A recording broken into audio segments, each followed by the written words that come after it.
ተቀደሲ ወንስኢ ኃይለ ኦ ቤተ እግዚአብሔር ተቀደሲ ወንስኢ ኃይለ ኦ ቤተ እግዚአብሔር እስመናሁ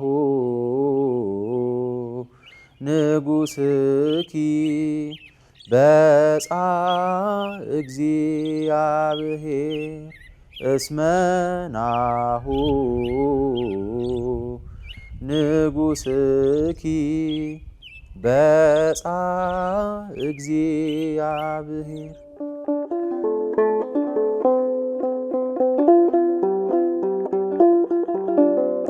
ቤተ እግዚአብሔር የተባልሽ መካነ ሕይወት ሆይ ተቀደሽ፣ ከፍ ከፍ በይ፣ ምክንያቱም ንጉሥሽ እግዚአብሔር ደርሷልና በጻ እግዚአብሔር እያለ ይናገራል ቅዱስ ያሬድ። እና መካነ ሕይወት ደብራችን የቀበና መካነ ሕይወት አቡነ ገብረ መንፈስ ቅዱስ ቤተክርስቲያን አምላኳ እግዚአብሔር ደርሶ በ1907 ዓ.ም በዚች ባለንችበት ቦታ ላይ ተመሰረተች። አምላኳ እግዚአብሔር ፈቅዶላት አንስነስቷት ማለት ነው። ስለዚህ በዝማሬም ስንዘምርላት ተቀደሲ ወንስኢ ኃይለ ኦ ቤተ እግዚአብሔር ኦ መካነ ሕይወት እስመናሁ ንጉሥኪ በጻ እግዚአብሔር እያልን በዛን ጊዜ ከነበሩት ሊቃውንት ጋር በሀሳብ በመንፈስ አንድ ሆነን ለቤተክርስቲያናችን እንዘምርላታለን።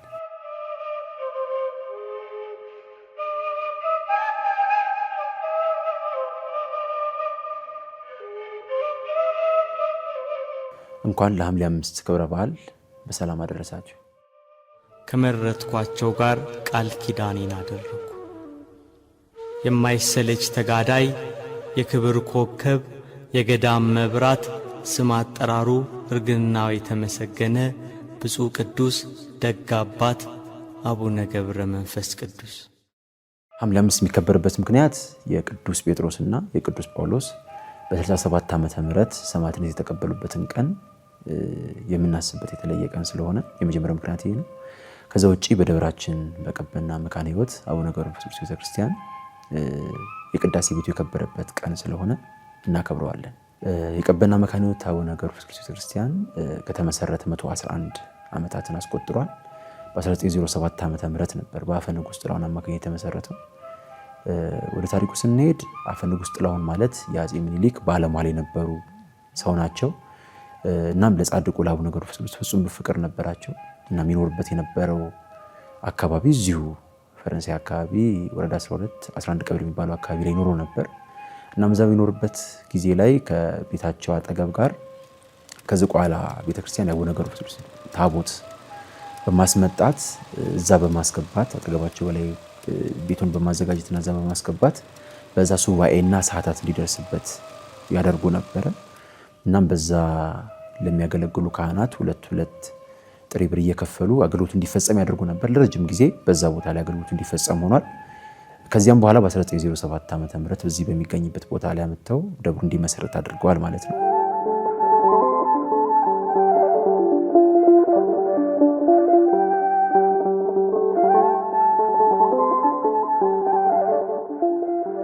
ለቤተ ክርስቲያኒቷ ካላቸው ፍቅር የተነሳ ደብሩን በደብራ ዝርዝሩ ስለማስገባት በማሰብ 17ኛ ደብር አዲስ አበባ ላይ ከተመሰረቱ ደብሮች 17ኛ ላይ የኛን የቀበና መካነ ሕይወት አቡነ ገብረ መንፈስ ቅዱስ ቤተክርስቲያንን አስመዝግበው ደብራችንን በአቤቶ ኢያሱ ጊዜ እንዲመዘገብ አድርገውታል ማለት ነው። በዛን ጊዜ ላይ የነበሩ የተለያዩ የተከበሩ መዘምራን ነበሩ። ለምሳሌ እነ መርሲኤ ሐዘን ወልደ ቂርቆስ፣ እነ ቀኝጌታ ዮፍታሔ ንጉሴ የመሳሰሉት የተለያዩ ሊቃውንተ ቤተክርስቲያን በደብራችን ላይ አገልግለውባታል ማለት ነው። ረጅም ጊዜ አገልግሎት ቆይተውባታል። የቲያትር ታሪክ ሲነሳ የኔን ስም ሳይጠቅሱ ማለፍ አይቻልም።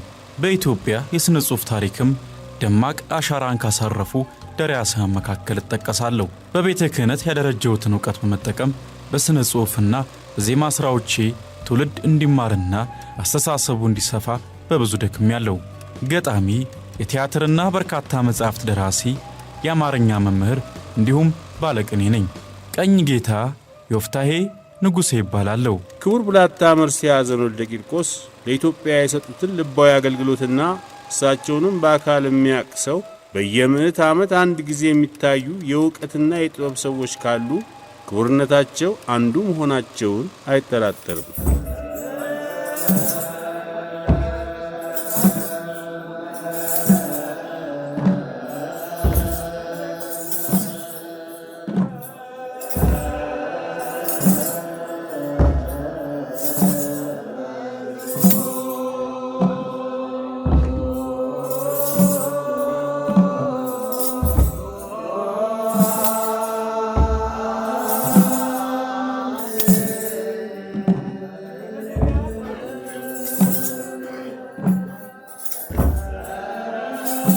ከዛ በተጨማሪ በጣም የሚነሳው ታሪክ ምንድነው? በ1915 ዓመተ ቤተክርስቲያኗ በተመሰረተች በ8 ዓመቷ የጥቅምት 5 ክብረ በዓል የተፈጸመ አንድ ትልቅ ነገር አለ። ያን ነገር ምንድነው?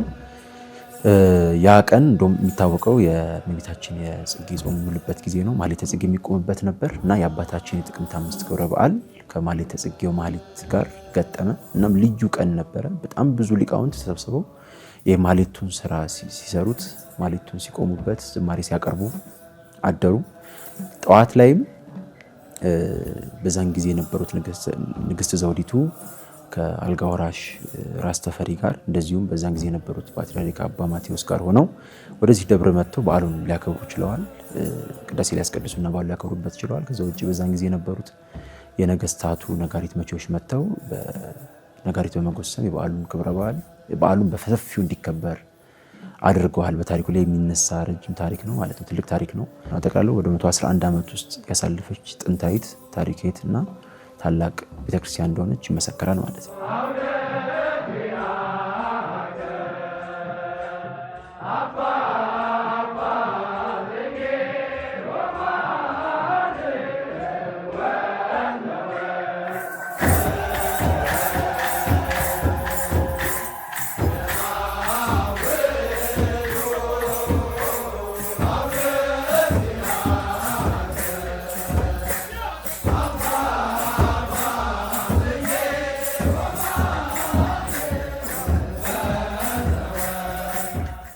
ብርሃናተ ዓለም ጴጥሮስ ወጳውሎስ ብርሃናተ ዓለም ጴጥሮስ ወጳውሎስ ሱቱፋነ ሕማም አስራበ ምሕረት ሱቱፋነ ሕማም አስራበ ምሕረት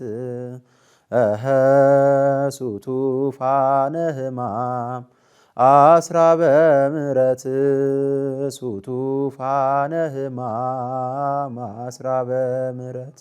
እንደገናም በዚሁ ቀን የሚታሰቡት ቅዱስ ጴጥሮስና ቅዱስ ጳውሎስ ናቸው። ብርሃናተ ዓለም ጴጥሮስ ወጳውሎስ የዓለም ብርሃን የሆናችሁ ጴጥሮስና ጳውሎስ ሱቱፋነ ሕማም አስራበ ምሕረት በምሕረታችሁ በሕማማችሁ ብርሃን እንዲበራልን ያደረጋችሁ ቅዱሳን ናችሁ እያልን እናመሰግናቸዋለን። ቅዱስ ጴጥሮስ ትውልድና እድገቱ በዛው በቅፍርናሆም አካባቢ ነው። በዚያም ከኖረ በኋላ በአሳ አስጋሪነት ነበር የተዳደረ የነበረው። ወንድሙ እንድርያስ ወደ ሐዋርያነት እንዲመጣ ገፋፍቶ እንዲመጣ አድርጎታል ማለት ነው እና አሳ ከማስገር ወጥተው የክርስቶስ አገልጋዮች ሆነው ሐዋርያ ሆኗል ወንድሙ እንድርያስ ጋር ቅዱስ ጴጥሮስ ማለት ነው እና ሐዋርያ ሆኖ አገልጋይ ሆኖ በሚኖርበት ሰዓት ላይ ጌታችን ከዋለበት እየዋለ ካደረበት እያደረ በፍጹም ፍቅር ያገለግለው ነበር። ከምስጢር ሐዋርያት መካከል አንዱ እሱ ነበር። በደብረ ታቦር ጌታችን ብርሃነ መለኮቱን ሲቀርጽ ቅዱስ ጴጥሮስ በዛ ቦታ ነበረ። ከዚያ ውጪ በፊልጶስ ቂሳርያም ስለ ጌታችን ምስክርነትን አቅርቧል። ሰዎች ማን ይሉኛል ጌታችን ባለበት ሰዓት ላይ አንተ የሕያው እግዚአብሔር የባሕርይ ልጅ ነህ ብሎ ድንቅ የሆነ ንግግርን እግዚአብሔር መንፈስ ቅዱስ ገልጾለት ተናግሯል። ለእግዚአብሔር የጌታችን የመድኃኒታችን ኢየሱስ ክርስቶስ ፍጹም ሐዋርያ የነበረ ነው። ከዚያም በጣም ፍጹም ፍቅር የስሜት ፍቅር መጀመሪያ ላይ ስለነበረው ጌታችን መድኃኒታችን ኢየሱስ ክርስቶስን ትወደኛለህን ብሎ ሲጠይቀው አወድሃለሁ ብሎ 3 ጊዜ መስክሮ ነበር በመጀመሪያ። በመጨረሻ ላይ ግን በስቅለት ጊዜ ላይ ክዶታል ማለት ነው። ለመሞትም ዝግጁ ነኝ። አስተውል ጴጥሮስ፣ ዛሬ ዶሮ ከመጮሁ በፊት አላውቀውም ብለህ 3 ጊዜ ትክደኛለህ። ከዛም በኋላ በስቅለቱ ጊዜ ጌታችን በስቃይ ባለበት ሰዓት ላይ አንተማ የክርስቶስ አገልጋይ ነህ ብለው ሰዎች በሚከቡት ሰዓት ላይ አላቀውም ብሎ 3 ጊዜ ክዶታል ማለት ነው። ከዛም ዶሮ ስትጮህ ሰምቶ በንስሐ ወደ ጌታችን ተመልሷል። ከዛም በኋላ ጌታችን ከተነሳ በኋላ መጥቶ ተወደኛለህ ብሎ በጠየቀው ሰዓት ላይ በስሜታዊ ፍቅር ሲሆን በፍጹም ልቡ ሲወደው ስለነበረ እንደምወደህ አንተ ታውቃለህ እያለ መልሶለታል ማለት ነው። እና ለጌታችን በፍጹም ፍቅር ይገዛለት የነበረ ደግ ሐዋርያ ነው ቅዱስ ጴጥሮስ ማለት ነው። ቅዱስ ጳውሎስ ደግሞ የትውልድ ቦታው ጠርሴስ የነበረ ጌታችንን በፍጹም ፍቅር ያገለግል የነበረ በፊት ላይ የአይሁድ መምህር የነበረ የአይሁድን እውቀት በደንብ የነበረው በዛን ጊዜ ውስጥ የነበረ ሰው ነበረ ቅዱስ ጳውሎስ። ከዛም በኋላ ደግሞ በእስጢፋኖስም ሲዋገር የነበረ ምክንያቱም ቀናኢ ነበረ፣ ለአይሁድ ለነበረው እምነት ቀናኢ ስለነበረ ክርስቲያኖችን ፈጽሞ ይጠላ ነበር። እናም ቅዱስ እስጢፋኖስ በሚወገርበት ሰዓት ላይ የወጋሪዎቹን ልብስ የያዘ በቅዱስ እስጢፋኖስ በመወገር ላይ አሻራውን የተወጣ ሰው ነበር። በኋላ ላይ ሌሎች ክርስቲያኖች ወዳሉበት ወደ ደማስቆ ሄዶ ክርስቲያኖችን ለማጥፋት አስቦ ነበር። እናም በመንገድ በሚሄድበት ሰዓት ላይ ኃይለኛ ብርሃን በላዩ ላይ በራበት፣ አይኖቹም ታወሩ። ከዛ ሳውል ሳውል የሚል ድምፅ ተሰማ ማለት ነው። ያን ድምፅ ከሰማ በኋላ አንተ ማን ነህ ብሎ ተናገረ። የምታሳደኝ ክርስቶስ ነኝ አለ። እና የመውጊያውን ብረት ብትቃወም በአንተ ይብስብሃል ብሎ ክርስቶስ ተናገረው። ስለዚህ ምን እንዳደርግልህ ትወዳለህ ሲል ቅዱስ ጳውሎስ ወደ ደማስቆ ሂድ አለው። ደማስቆ አገር ገባ። 3 ቀን 3 ሌሊት ምግብ ሳይበላ ሲጠጣ ኖረ። አይኑ እንደታወረ ነው። ከዛም በኋላ ሐናንያ የተባለ ሰው በህልም እግዚአብሔር ተገልጦለት እንዲያስተምረው ነገረው። ቅዱስ ጳውሎስን ሐናንያ አስተማረው፣ አጠመቀው፣ ማስተማር ጀመረ። እንደ ቅዱስ ጳውሎስ አይነት ረጅም የአገልግሎት ጊዜ የነበረው ቤተክርስቲያን ያገለገለ ዓለምን ዞሮ ያስተማረ ሰው አናገኝም። እጅግ አገልግሎቱ የሰፋ ትልቅ ሐዋርያ ነበረ። የሐዋርያትን ፈለግ የተከተለ ማለት ነው። 3 ታላላቅ ጉዞዎችን አድርጓል። አንደኛ፣ ሁለተኛ፣ ሶስተኛ ጉዞዎች በ4 ዓመት ልዩነት ማለት ነው። ከዛ ውጭ በእስራቶችም ውስጥ ክርስትና ሲሰብክ የነበረ ደገኛ ሐዋርያ ነበረ። እነዚህ 2 ሐዋርያዎች በ67 ዓመተ ምህረት ላይ እረፍታቸው ሊሆን ይችላል ማለት ነው። ቅዱስ ጴጥሮስ እንደ ጌታዬ አልሰቀልም ዘቅዘቃችሁ ስቀሉኝ ብሎ በቁልቁል ተሰቅሎ ሰማዕትነትን ተቀብሏል። አባታችን ቅዱስ ጳውሎስ ደግሞ አንገቱ ተሰይፎ ሰማዕትነትን ተቀብሏል ማለት ነው። ስለዚህ በዚህ ዕለት በሐምሌ 5 ቀን የነዚህ 2 ቅዱሳትን መሰዋት ምክንያት በማድረግ በዓሉን እናከብራለን ማለት ነው። የቅዱስ ጴጥሮስና የቅዱስ ጳውሎስን የዕረፍታቸው መታሰቢያ እንደዚሁም ደብራችን የቀበና መካነ ሕይወት አቡነ ገብረ መንፈስ ቅዱስ ቤተክርስቲያን የተመሰረተበት 111ኛ ዓመትን ምክንያት በማድረግ ሐምሌ 5ን እናከብራለን ማለት ነው።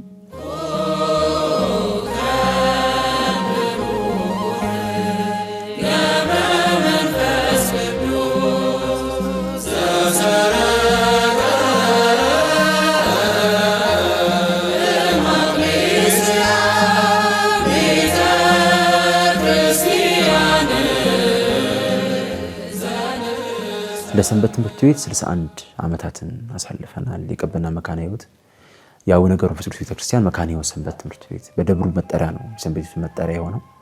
እናም ለበዓሉ ፍጹም ጥሩ ዝግጅት አድርገናል። የጥናቱ ጊዜ ኦልሞስት ከ1 ወር ከ15 ቀን አካባቢ በላይ ይሆናል እና በነበሩት የጥናት ሰዓት በጠቅላላ ከጽፋት ጀምሮ ከዜማ ጀምሮ ያሉትን ሙሉ ጥናቶችን አድርገናል። እስካሁን ባለው ሂደት በፈተና መሳሰሉት ሂደቶች ውስጥ ከ50 በላይ አባላት ለወረቡ ዝግጁ ሆነዋል ማለት ነው። እስከ መጨረሻው ማጣሪያ ድረስ አድርገናል። እናም ዝግጅቱ በጥሩ ሁኔታ ነበር የነበረው። የጥናቶችም ጊዜ ላይ ብዙ አባላት የተገኙበት በጣም ሰፋፊ ጥናቶች ነበር ሲደረጉ የነበረው። የመዝሙር ክለሳዎችን በሰፊው ተደርገዋል። ለበዓሉ ፍጹም ጥሩ ዝግጅት አድርገናል። ስለዚህ ቀጥታ የምንጠብቀው በዓሉን ማክበር ነው የሚሆነው ማለት ነው።